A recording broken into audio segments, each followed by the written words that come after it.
Christy, the #1 cause of death from 18 to 45-year-olds in Colorado is fentanyl overdoses.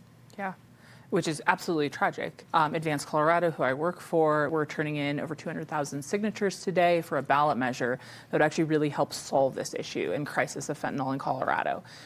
Right now, if you are a dealer who sells fentanyl, you can get right back out on probation. You don't have to have jail time. What our ballot measure would do is mandate jail time for all drug dealers. No matter what amount of fentanyl you are selling and you are peddling on the streets, you will go to jail if this measure passes. On the other side, it also has a compassionate angle for users and says if you are a low-level user, struggling with addiction, struggling with substance use here in Colorado, you can get a court-mandated treatment option, which would reduce your charge to a misdemeanor. Already polling is very, very good. This is what people want in Colorado, a fix to one of our worst issues, fentanyl pouring over our borders, coming into our streets and killing our kids. November of next year. Yes, 2026. Okay. All right, Patty.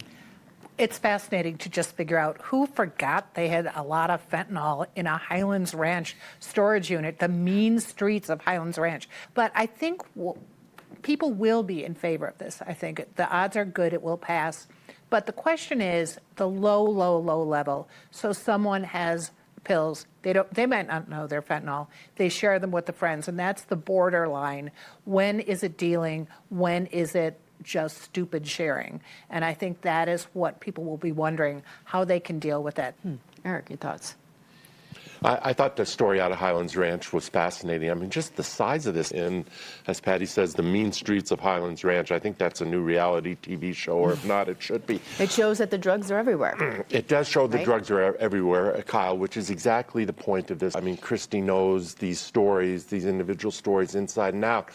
We know two of them in our family. I mean, a next-door neighbor where we live up in the mountains thought he was going to Denver for one last high, got, something laced with fentanyl, was dead. I don't think there's a person in Colorado who, if they haven't been directly touched by them, they haven't been touched at one level of distance by them. And I would anticipate that this ballot issue will pass and pass rather overwhelmingly. Elena.